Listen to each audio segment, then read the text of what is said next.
Hello. This is part 2 of our journey through the suit of Pentacles. So in this lesson we're going to be looking at cards 6 through to 10 before we finally take a look at the court cards. So starting with the 6th. What you can see here, there is a wealthy man giving out charity to 2 beggars. He is surrounded by 6 pentacles above him and to his sides. And yeah, this is another one of Pamela Colman Smith's stage cards. So it's, again, it almost looks like it's being acted out on stage or as a scene from a play. This is, the Golden Dawn calls this the card of material success. So you can see from this image that the central figure has obviously achieved success. I mean, moving on from all of the material struggles and worry of the 5, 6 is the number of perfection. You know, this is the number of the hexagon. If you think of hexagons, they will tessellate and fit together ad infinitum, you know.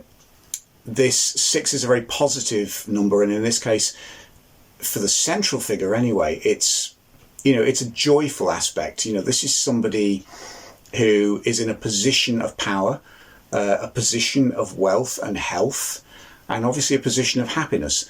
The other aspect to this is a person who handles his wealth positively. You know, as you can see here, this is wealth being put to good.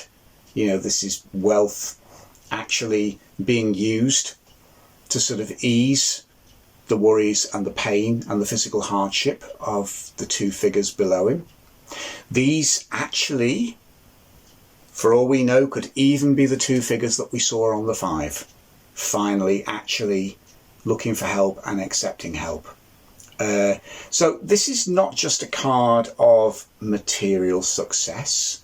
I think when this card appears in a reading, it kind of makes us look at the flow of wealth. This is a card of give and take. You know, it's a card of generosity. It's a card of compromise as well, if that's the right word. You know, this is actually taking what you've been given and putting it to use for the greater good. It's very much a card of compassion, you know. This is somebody who has wealth, physical health and well-being, actually trying to do something to ensure that the people who don't have it can share in some of it, you know. If it's reversed, if we're going to look at the dark aspect of it, again, we're back into the realm of the miser in the four of Pentacles. You know, are we actually using what we have for the greater good? You know, maybe this is, you know, this is sort of petty-mindedness and petty-hearted actions that holds what we have to our chests. And actually, in the 4, where you had a self-protectionism, I think this is actually worse, because this is actually deliberately withholding what you have when you're faced up close with the suffering of others. This is a very proactive refusal to help, you know, or a refusal to be generous when, you know, if you're going to look at the dark aspect of this card. So yeah, when this appears, you know, again, it's a card that asks us to take stock of what we've got and to actually not take it for granted, to be thankful for it, but it also challenges us to use it for the greater good. You know, it challenges us to use what we have and also to share what we have, which is a very simple principle. Okay. So moving on to the 7, we're back into the realms of odd numbers and instability. Whereas the 6 was the card of material success, the 7 is what the Golden Dawn called the card of unfulfilled success. And this is one of the this image, I think, is one of the most enigmatic in the Rider-Waite Tarot. It was also the one that took me the longest to understand. You really have to kind of understand the symbolism, and this has been drawn in a very specific way. It was years before I realised that actually what Pamela Colman Smith had depicted here was a potato plant. That was pointed out to me when I read Marcus Katz and Tally Goodwin's Secrets of the Smith-Waite Tarot. Their theory is that Pamela Colman Smith was actually depicting a scene from the Irish potato famine, which she could well have been doing. If you look at the leaves, they are very specifically the leaves of a potato plant. The pentacles, when you look, actually are symbolising the fruits on a potato plant, which look like tomatoes, but they're yellow. You can see that the farmer is basically resting on his hoe, looking a little bit lost and crestfallen. This is a very, very clever depiction of the Golden Dawn's title of Unfulfilled Success. If you allow a potato plant to go to fruit, the potatoes, the tubers that we eat, begin to wither under the ground, because basically the energy and the starch in the tubers begins to get sucked up into the plant to nourish the fruit. The fruit is inedible. In fact, it's poisonous. So basically a potato plant like this has reached its potential and gone past it. So what this card is showing is a farmer who's left his harvest too late.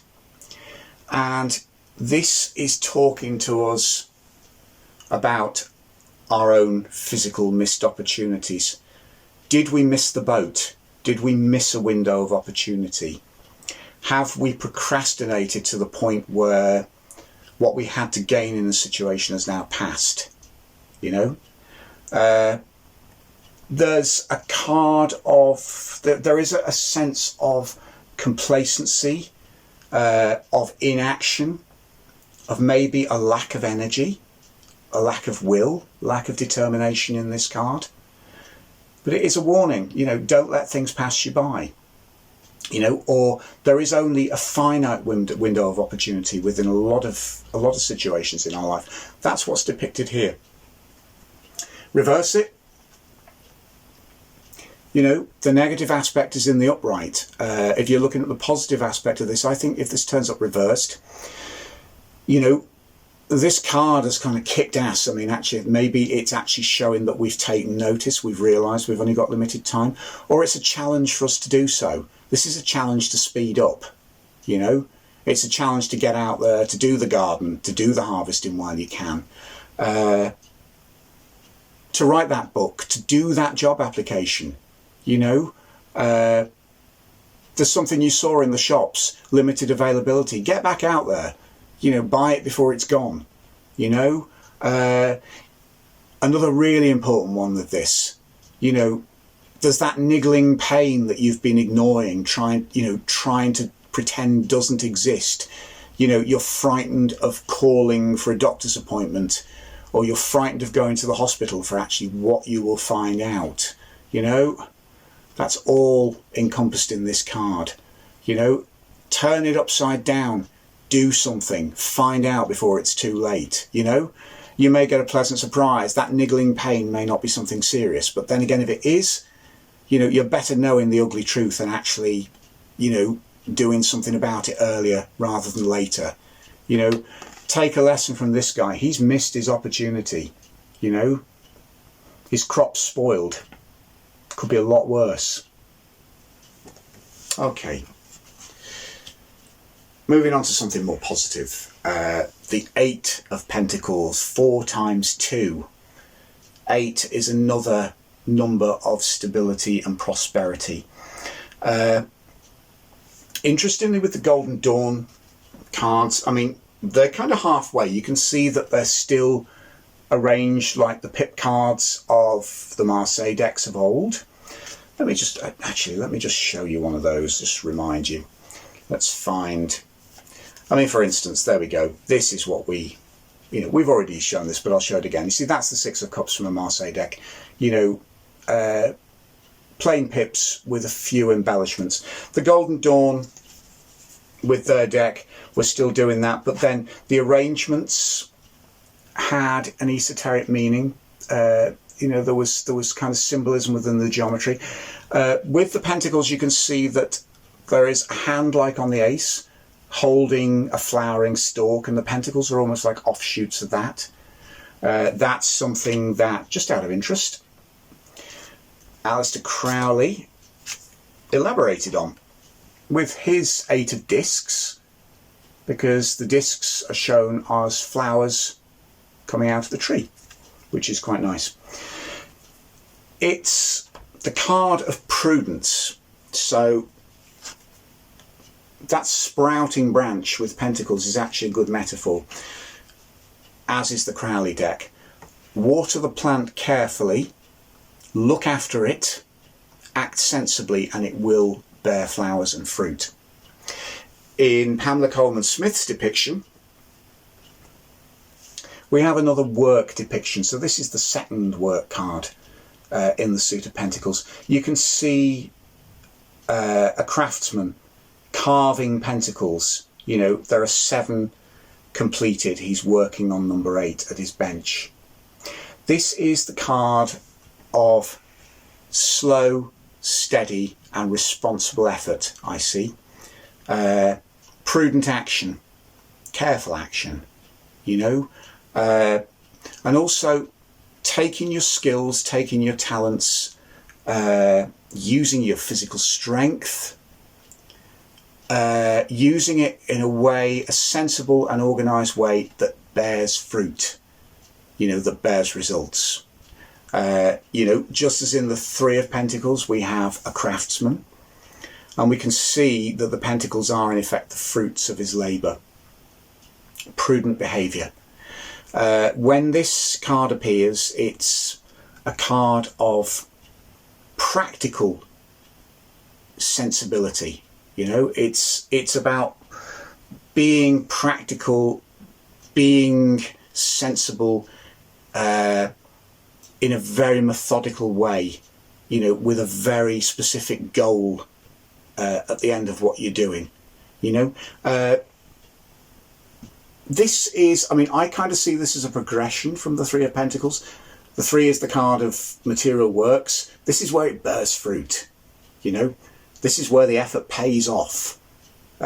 So yeah, a very positive card.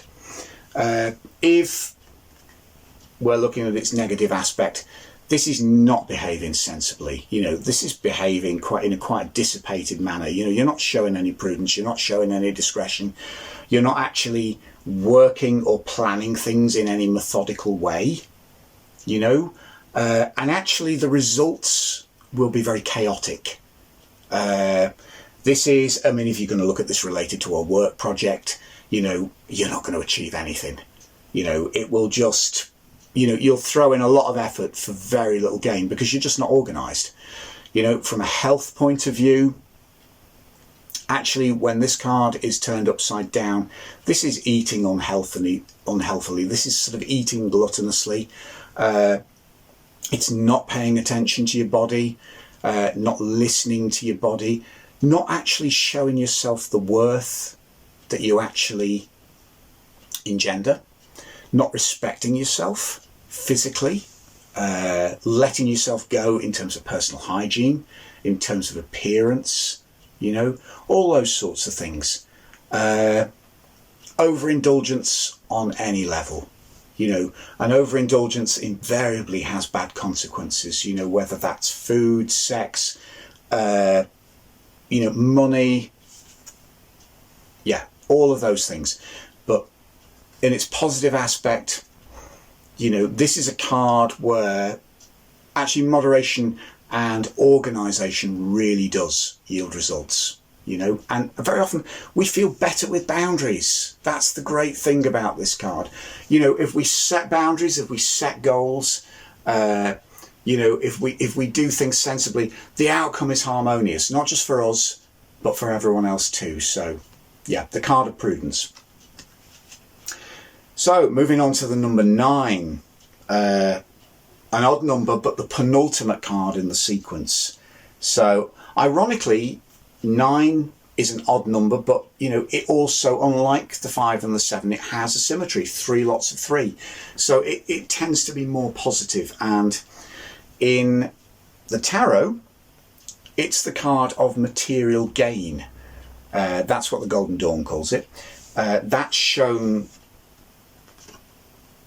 in the Waite-Smith Tarot.